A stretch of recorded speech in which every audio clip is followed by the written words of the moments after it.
ఇక శ్రీవల్లిని అక్కడ కూర్చోబెట్టి అక్షంతలు, గంధం అన్నీ పసుపు, కుంకుమ అన్నీ ఇచ్చి ఇక చెంచలమ్మ అయితే నింపుతూ ఉంటుంది. అలా గంధం పూస్తూ ఆనందంగా చెంచలమ్మని దీవిస్తూ ఉంటుంది. సింధూర మాత్రం తన చెల్లినే చూస్తూ మురిసిపోతూ ఉంటుంది.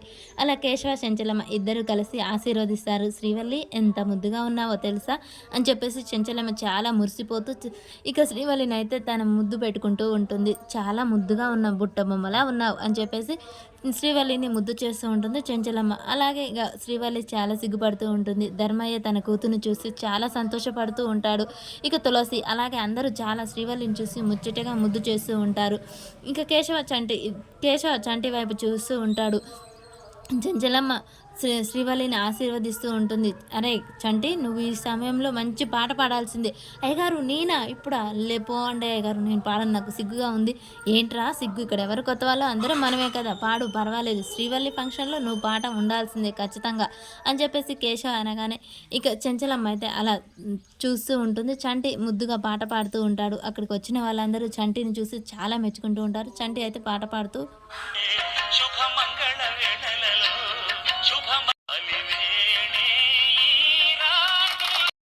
ఇంకా చంటి చాలా చక్కగా అలరిస్తూ అక్కడ పాడుతూ ఉంటే అక్కడ ఉన్న వాళ్ళందరూ మురిసిపోతూ అక్షంతలేసి ఆశీర్వదిస్తూ ఉంటారు.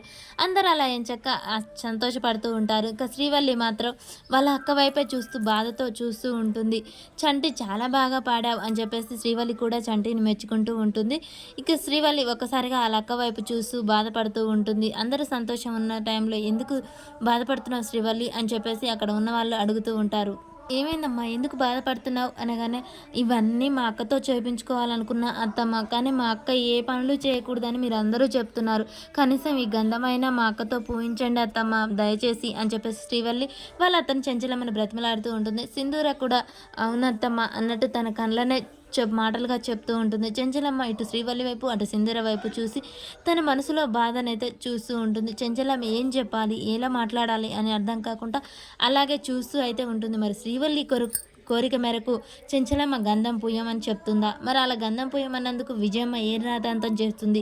చెంచలమ్మని సింధూరని కలిసి మళ్ళీ ఏ తీరుగా అవమానిస్తుంది అనేది మనకు నెక్స్ట్ వీడియోలో తెలుస్తుంది ఫ్రెండ్స్. మన వీడియో నచ్చినట్టయితే లైక్ చేయండి, షేర్ చేయండి, కామెంట్ చేయడం మాత్రం మర్చిపోకండి friends. Please support me, subscribe me.